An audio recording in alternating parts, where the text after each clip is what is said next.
بس اسم حضرتك غريب. الخشبي ألون؟ هو اسمي الأصلي وودي. حبيت ترجمه للعربي عشان اسم وودي it's not common، مش معروف عندكم. ولا الاسم ده مألوف عندنا. مش مهم الاسم حضرتك. عجبك السيناريو؟ بصراحة السكريبت هايل، بس القصة مخنوقة حبتين. انت مهتم قوي بالجواز والطلاق، وده كتير قوي. بس ما علينا، افهاتك حلوة. انا عندي ليك مخرج هايل. الحقيقة أنا بكرج أفلامي بنفسي وبمثل فيها كمان. نعم. كات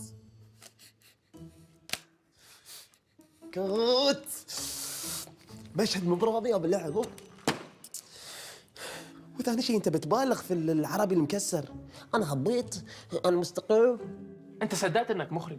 صور وخلصنا، لازم أسلم المشهد بكرة في المعهد. انتوا متأكدين من موضوع الخشبي ده؟ حين دخل وودي آلن عالم الفن السابع مع نهاية الستينيات، كانت السينما الأمريكية قد تجاوزت نموذج أستاذه تشارلي تشابلن، حيث يجمع الفنان بين الكتابة، الإخراج والتمثيل، ويضع ذاته في مركز عالمه السينمائي في كل أفلامه. تشابه الاثنان أيضاً في رغبتهما في الخروج من القوالب التي أحب الجمهور رؤيتهما فيها، وفي مزجهما الضحكات بالدموع، وإن كانت الظروف قد خدمت وودي أكثر من تشارلي في رغبته في التنوع. أنا ريتا خان، وهذا برنامج عن السينما. سنتحدث في هذه الحلقة عن سينما وودي آلن.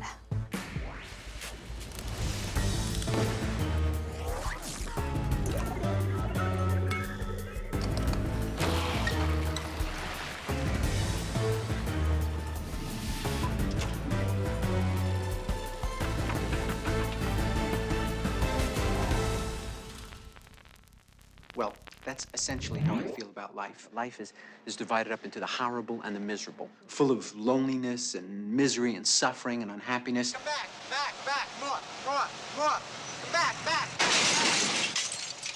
And it's all over much too quickly. Life is so cruel.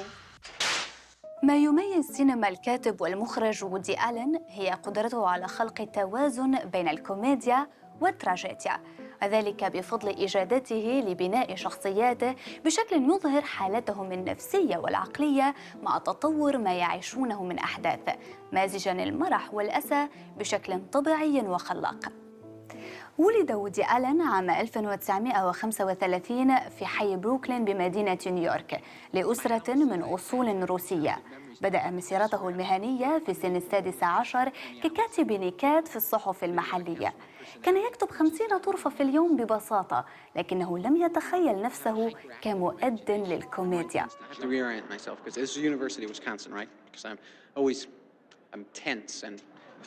When I'm playing at college, I have a very bad history with colleges. You know, I went to New York University, and I was thrown out of NYU in my freshman year for cheating on my metaphysics final. وجد وودي الخجول صعوبة في مواجهة الجمهور في نوادي الكوميديا، لكنه مع امتلاكه لصوت مميز بدأ نجمه باللمعان، وأصبح يظهر في عروض تلفزيونية ناجحة زادت من شعبيته، حتى جذبته السينما فكتب سيناريو فيلم واتس نيو بوسيكات وشارك بدور صغير فيه.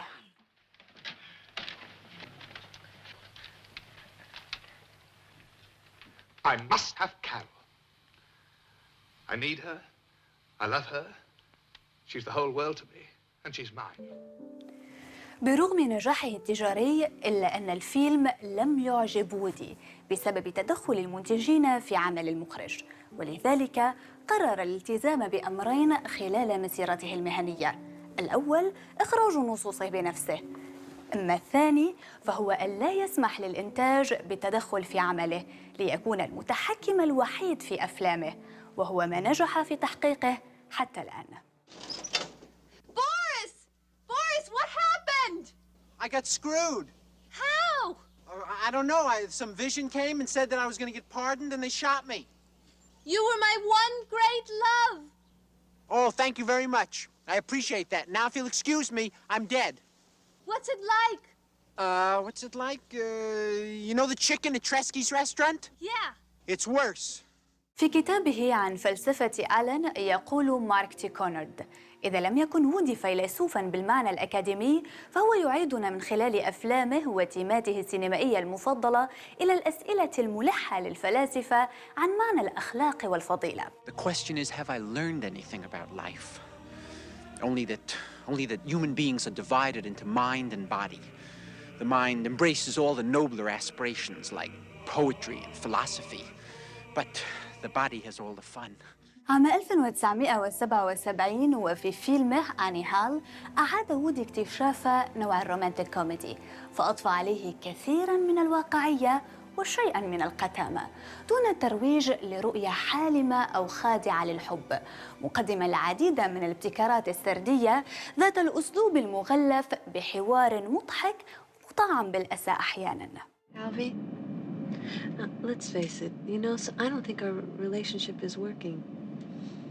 I know.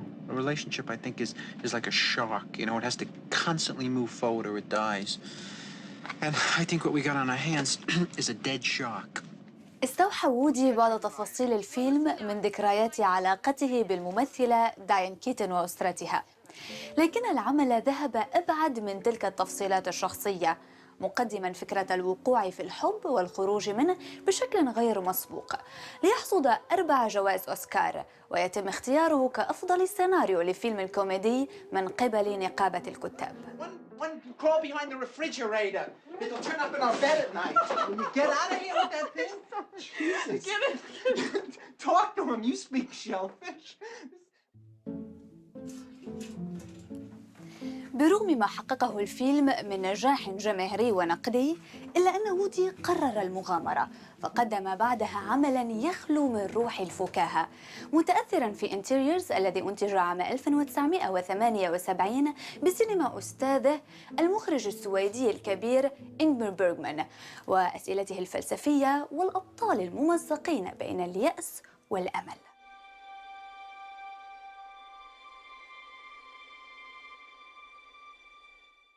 بعدها بعام واحد عاد وودي لمفاجأة محبيه بفيلم مانهاتن الذي يتحدث عن العلاقات المتداخلة والمعقدة في مدينة أحلامه ومخاوفه نيويورك.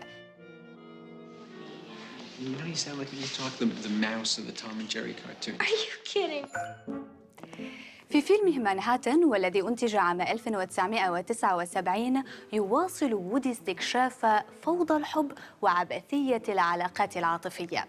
هذه المرة البطل اسمه آيزاك، لكن بنفس شخصية ألان العصابية المعتادة، كاتب تلفزيوني أربعيني على علاقة بفتاة اسمها تريسي عمرها 17 عاماً.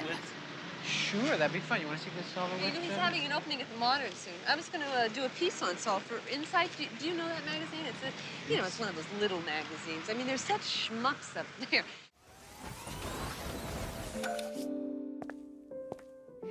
لدينا أيضاً يال، أقرب أصدقاء البطل، متزوج لكنه على علاقة بامرأة مشوشة وهي ماري.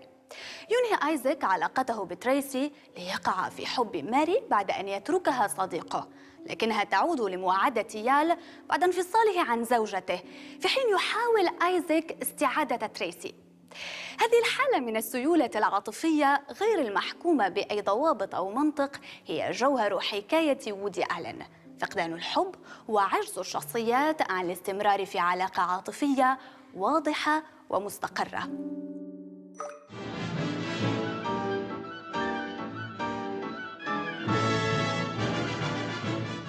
أضافت صورة الفيلم الكثير إلى حكايته بشكل مثل بداية التعاون الخلاق بين ألان ومدير التصوير غوردون ويليس الذي اختار التصوير بتقنية الأنامورفيك مستغلاً إمكانيات الشاشة العريضة في إظهار معالم وملامح نيويورك، ليضع وودي شخصياته على أطراف الكادر المتسع لويليس فيعكس ما تعانيه الشخصيات من تخبط. كان ويليس يلقب بأمير الظلام لقدرته الفذة على التلاعب بالضوء والظل، وهو ما استفاد منه وودي ليعبر من خلال كادرات ويليس عن المأزق العاطفي لشخصياته ونواياها الخفية.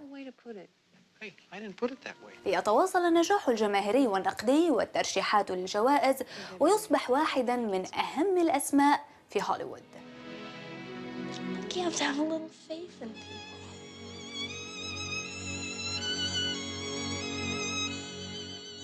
رغم عشق الجماهير لأعماله الكوميدية، ظل وودي راغباً في صناعة أفلامه الخاصة، معبراً عن ذلك المأزق في فيلم Stardust Memories الذي أنتج عام 1980، وفيه تأثر بسينما أستاذ آخر هو المخرج الإيطالي فليني، لكن تجربته المهمة تلك لم تلقى النجاح. Wait a minute, don't go! I've got some questions. We can't breathe your air. Yeah, the rate we're going, we're not going to be able to either. You guys got to tell me, why is there so much human suffering? يقول وودي على لسان بطل فيلمه: لا أريد أن أصنع أفلاما كوميدية مرة أخرى، العالم ليس فكاهياً، أنظر من حولي ولا أرى غير المعاناة الإنسانية. ليأتيه الرد على لسان كائنات فضائية: أنت ممثل كوميدي، إن كنت ترغب في خدمة الإنسانية أخبرها نكات مضحكة.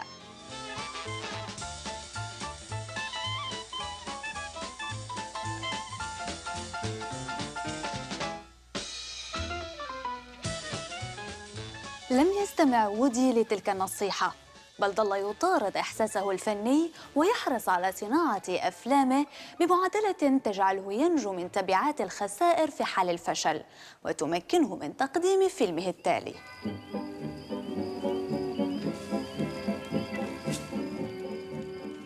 منذ أن بدأ وودي الكتابة لم يحدث له أن توقف أو أصابه ما يسمى بحبسة الكاتب، ينهي مونتاج فيلم ليباشر في تأليف آخر دون أن يفقد شغفه ودون أن يستجيب لمطالبة بعض محبيه بالتوقف عن صناعة فيلم كل سنة.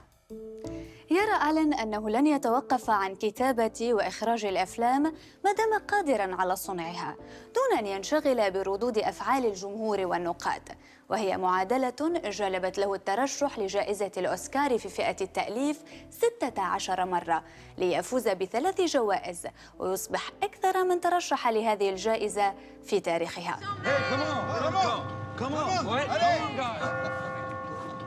I didn't hear you. What? Hey, come on. Oh, come on. Come on, guys. Yeah. Come on, get in the car. بعد عدة أفلام ناجحة قدمها في الثمانينيات، بدأ وودي يواجه انتقادات بأنه يكرر نفسه، لكنه استمر في تقديم مشاريعه ليفاجأ الجميع من حين لآخر بفيلم يثبت أنه ما زال لديه الكثير ليعطيه، مثل ما حدث في فيلم ماتش بوينت الذي أنتج عام 2005 وميدنايت إن باريس عام 2011 اللذين انضما إلى قائمة أفضل أعماله، ومنحه الأخير أوسكاره الثالث في مجال الكتابة، وحقق أعلى إيرادات نالها آلن في تاريخه الحافل. الحديث عن وودي آلن والسينما الخاصة به مرتبط بالحديث عن موسيقى الجاز، ليس فقط لأننا نسمعها في خلفية معظم أفلامه، بل لأن وودي يعزف الكلارينات منذ الطفولة، وأخذ اسمه الفني من العازف الشهير وودي هيرمان، وظل يعمل لمدى سنين مع فرقة نيو أورلينز جاز. هذه العلاقة الخاصة مع الموسيقى انعكست في أفلامه، حيث يستخدم وودي الكثير من الأغاني القديمة. أقل من 10 أفلام فقط من أعماله استخدم فيها أغاني أصلية صنعت خصيصاً للفيلم، أما البقية فكانت اختيارات من موسيقاه وأغانيه المفضلة. I am looking forward to it. I am looking forward to it. With great anticipation. With great anticipation. Dame tu mundo, dame tu mundo para mí.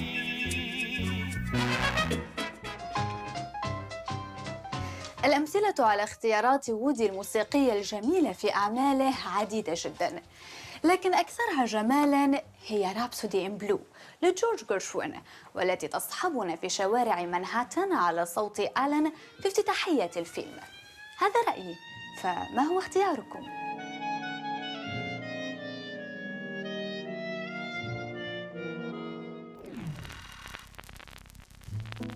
نقول بسم الله وسمعني بقى يا سيدي قصتك الحلوة. بص يا سيدي، منتج فاسد، تمام، وممثلة فاشلة نفسها تكون نجمة سينما، يروح يجيب لها مخرج كبير بقاله فترة مش لاقي شغل عشان المنتجين اللي ما بيفهموش، وعشان ظروف الحياة بيوافق يعمل لها الفيلم. وطول فترة التصوير المنتج والممثلة الفاشلة مكرهين المخرج في حياته. مع ان التريقة على المنتجين كتير قوي وده هيزعل مني الزملاء، بس انا اشتريت ونمضي العقد. نجح وودي آلن بعد هذا المشوار الحافل والمستمر بتقديم سينما تعبر عن رحلة بحثه عن إجابات لأسئلة لا توجد لها أجوبة نهائية، أسئلة عن معنى الحياة وجدوى الألم ووجود الشر في العالم، لكن في الوقت عينه لا تخلو من الفكاهة والكوميديا بشكل متفرد. أنا ريتا خان وهذا برنامج عن السينما، إلى اللقاء.